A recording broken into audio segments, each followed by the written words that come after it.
जोड़ना बेवकूफी है। एक्चुअली वो बेवकूफ आपको लोगों को बना रहे हैं। एक्चुअली वो बेवकूफ पब्लिक को समझते हैं, आपको समझते हैं व्यूअर्स। और वो क्यों समझते हैं, इस कार्यक्रम के दौरान ये साबित होगा वो देश की जनता को मूर्ख क्यों बनाने का प्रयास करते हैं। मैं इस कार्यक्रम के दौरान वो साबित होगा सब कुछ इसी कार्यक्रम के अंदर। रिजवान, पहली बात जो इस समय इंपॉर्टेंट है, एसटीएफ की छापेमारी हो रही है लेकिन सिस्टम का फेलियर तो है। मैंने खुद अपने विश्लेषण में दिखाया कि सीआईडी की इंटेल थी, इंटेलिजेंस की इंटेल थी। एसपी वरुण सिंगला छुट्टी पर क्यों चले गए थे अचानक, ये सारे सवाल खड़े होंगे और उन तमाम चीजों पर सवाल है, लेकिन पैटर्न पर कोई सवाल नहीं कर सकता। और वो मूर्खता बड़ा होगा या पब्लिक को मूर्ख बनाना होगा अगर हम पैटर्न की बात नहीं करते।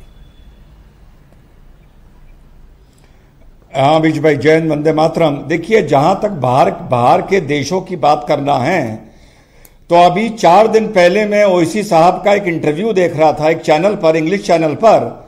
तो उन्होंने कहा कि अमेरिका में भी 14 और 16 साल की लड़कियों की शादियां होती हैं कई स्टेट में, तो भाई भारत में क्यों नहीं हो सकती। तो जैसा वारिस भाई ने बोला, मैं हूं यहां की प्रीत, यहां की गाता हूं, तो ये बात भाई ओवैसी साहब से बताओ कि अगर लड़कियों की शादी की उम्र डिस्कस होनी है तो अमेरिका की स्टेट्स में क्या एज है उसको डिस्कस ना करें, भारत की बात करें। पहली चीज देखिए, मान लेते हैं कि पैटर्न एक है, मान लेते हैं। अभी हरियाणा के जब आप बाइट दिखा रहे थे, अनिल विज साहब ने कहा कि मेवट में हिंदू मुसलमान हमेशा बड़े प्यार से साथ रह रहे थे। अरे भाई, यही एक आप में होम मिनिस्ट्री साहब को ज्ञान नहीं है अपने हरियाणा का। मेवट का पूरा इतिहास सेंसिटिव है, इतिहास कम्युनल है। जस्टिस पवन कुमार की रिपोर्ट आ चुकी है कि मेवट में मुसलमानों ने दलितों का जो हाल किया है वो पाकिस्तान में हिंदू माइनॉरिटी का इतना बुरा हाल नहीं हुआ है। ये मैं नहीं बता रहा हूं, ये जस्टिस पवन कुमार की 2020 की रिपोर्ट है। और अनिल विज साहब टीवी पर बैठ के बोल रहे हैं कि यहां पर दोनों समुदाय के बीच में रिश्ता बड़ा अच्छा था।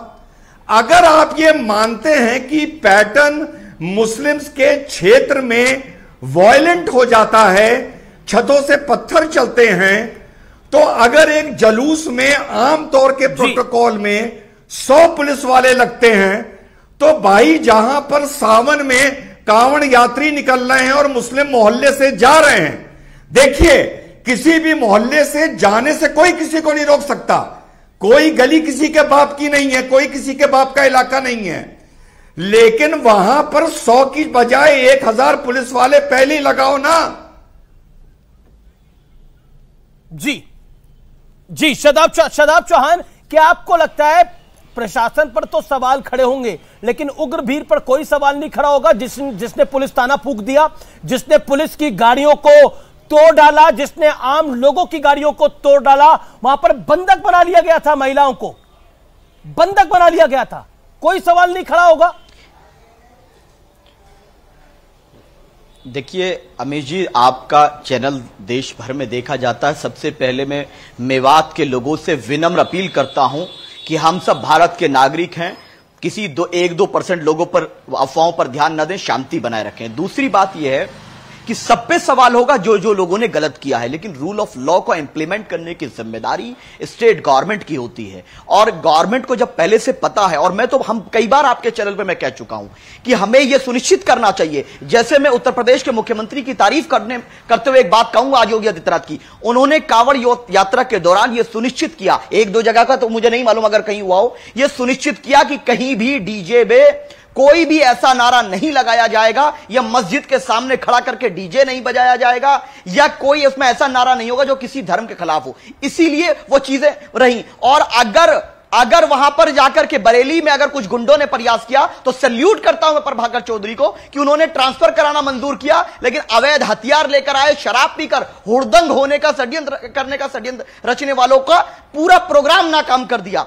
हमारी जिम्मेदारी यह है, सरकार की जिम्मेदारी है कि सरकार रिस्पॉन्सिबिलिटी को ले, और जो कंपेयर कर रहे हैं पाकिस्तान से नू को, वो सबसे बड़े देशद्रोही हैं। और अनिल विज ने सही कहा है कि मेवात में कोई इशू नहीं था, ये क्रिएट किया गया। और वो मोनू मानेसर जो है वीडियो, ये जो 500 लोगों की पब्लिक, ना एक सेकेंड, ये जो 500 लोगों की भीड़ आ गई और पत्थर इनकी छतों पर रखे हुए थे, ये कैसे आ गए? ऑटोमेटिकली पत्थर बरस रहे थे क्या? मॉनसून में बारिश की वजह पत्थर बरस रहे थे क्या जो इकट्ठे हो गए? कैसे आ गए पत्थर? कैसे आ गए पत्थर?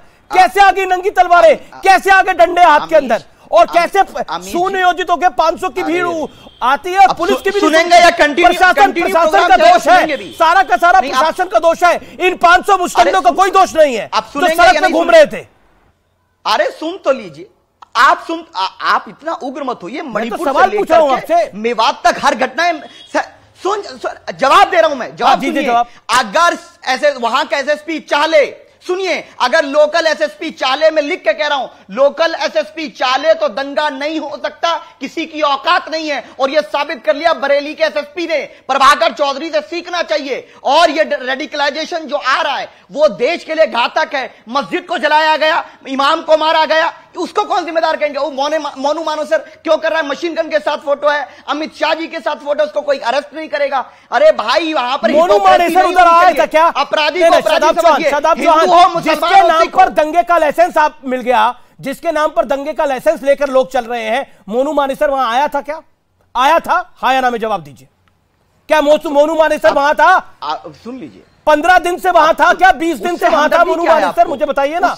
उससे कौन सी मोहब्बत है? उससे कौन सा रिश्ता है अमीश जी आपका? क्यों मेरा क्या रिश्ता होगा? मोनू मानेसर कल का पकड़ा जाता है, आज पकड़ा जाए। मोनू मानेसर के साथ जो होना हो, मुझे बताइए। मोनू मानेसर के नाम पर, मोनू मानेसर के नाम पर लोगों को बंदी बनाना, मोनू मानेसर के नाम पर दंगा करना क्या जायज है?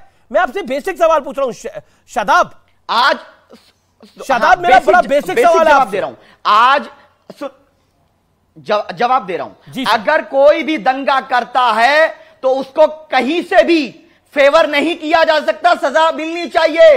लेकिन नारे लगाना, हथियार लहराना, और यह बाकायदा वीएचपी क्या कह रहा है? सब शांति की अपील कर रहे हैं, लेकिन वीएचपी आज भी धमकाने वाली बात कर रहा है। ये सोचिए आप, ऐसी organisation. Arun Yadav social activist है, ये लोग लगातार हरियाणा में काम करते रहते हैं। अरुण यादव, वीएचपी जो है वो भड़काने का काम कर रहा है। शादाब चौहान तो शांत करने का काम कर रहे हैं। दिख क्यों नहीं रहा किसी को? जी अमीश जी, हरियाणा में 22 जिले हैं। 22 जिलों में से 21 जिले जो हैं वो हिंदू बहुल जिले हैं। सिर्फ एक मेवात का जिला है जो मुसलमान बहुल इलाका है। अभी थोड़े दिन पहले ही मुहर्रम में बहुत सारे ताजिए इन 21 जिलों से भी निकले, लेकिन किसी भी हिंदू ने उस पर हमला नहीं किया। लेकिन मेवात में जब एक शांतिपूर्ण यात्रा, वहां पे तो कोई डीजे भी नहीं था, वहां पे तो किसी उस यात्रा में किसी ने नारे भी नहीं लगाए, उसमें महिलाएं भी थे, बच्चे भी थे, सब लोग उस यात्रा में शामिल थे। तो आप देखिए क्या हुआ। रही बात मोनू मानेसर की, तो मोनू मानेसर को राजस्थान की पुलिस पकड़ेगी। उस पर जो केस रजिस्टर्ड है, एफआईआर जो है वो राजस्थान में है, तो राजस्थान की पुलिस उसको पकड़े। उसमें अमित शाह और ये इनका क्या रोल है? तो क्या हिंदुओं की ही जिम्मेदारी है क्या कि इनकी जो यात्राएं हैं वो तो हर जगह ठीक से निकले, और हिंदुओं की कोई शांतिपूर्ण यात्रा भी अगर निकल रही हो तो उस पर ये पत्थर बरसाएंगे, पेट्रोल बम बरसाएंगे? और ये तो पूरा का पूरा एक सुनियोजित षड्यंत्र है जो रचा गया है मेवात के अंदर, जिसमें कांग्रेस के एमएलए मोहम्मद खान का भी बहुत बड़ा रोल है, जिन्होंने पहले ही कह दिया था कि मेवात में अगर तुम अरुण यादव मेरा सवाल सुनिए। अरुण यादव, आप बहुत बड़ी लाइन ले रहे हैं कि ये सुनियोजित। अरुण यादव, सवाल सुनिए। निभाने की जिम्मेदारी सिर्फ हिंदुओं की नहीं है जी, मुसलमान भाई भी भाईचारा निभा सकते थे, पूरे देश में एक नजीर पेश कर सकते थे, यह दिखाते हुए कि देखिए मेवात में भी हिंदुओं की यात्रा कितनी शांतिपूर्ण तरीके से निकल रही है। जी, लेकिन आप कह रहे हैं ये सुनियोजित साजिश है। वारिस पठान इस पर रिएक्ट करना चाहते हैं। वारिस पठान, 40 सेकंड रिस्पॉन्ड। वारिस पठान, देखिए अमीश भाई, सबसे पहले तो मैं ये कहूंगा कि वायलेंस किसी भी तरह का हो, निंदनीय है, खंडन करना चाहिए। मैं खंडन करता था, करता हूं, वायलेंस नहीं होना चाहिए। मगर ये क्यों हो रहा है अमीश भाई? आप देखिए ना, पिछले 9 साल से जब से बीजेपी की सरकार सत्ता में आई है, एक नफरत से फैला दी है। कभी धर्म सांसद के नाम पे जो बयानबाजी दी जाती थी कि जाओ मुसलमानों का नरसंहार कर दो, कभी बयानबाजी दी देश के गद्दारों को गोली मार दो, डैश डैश डैश, कभी बयानबाजी दी जाती थी योगी जी के जरिए से ठोक डालूंगा वाला पॉलिसी। उसका नतीजा आप हम तमाम देश ने क्या देखा कि जो देश का रक्षक था वो देश का भक्षक बन गया। आरपीएफ का जवान ट्रेन के अंदर जाता है। अब देखिए ये ऐसी घटनाएं पहली बार नहीं है।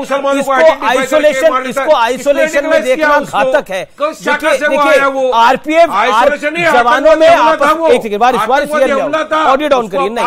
नहीं देखिए मैं फिर कह रहा हूं, इसको हिंदू मुस्लिम के एंगल से आप कृपया करके भड़काने का कोई काम ना करें। Point number 1। Point number 2, RPF के जवान का जो घटनाक्रम है उसको आइसोलेशन में देखा जाए, उसका मेवात से कोई लेना देना नहीं है। उसका मेवात से कोई लेना देना नहीं है।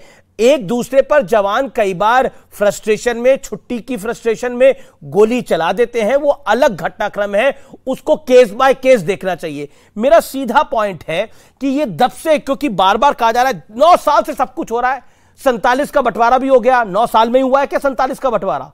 बताए कोई किसी को?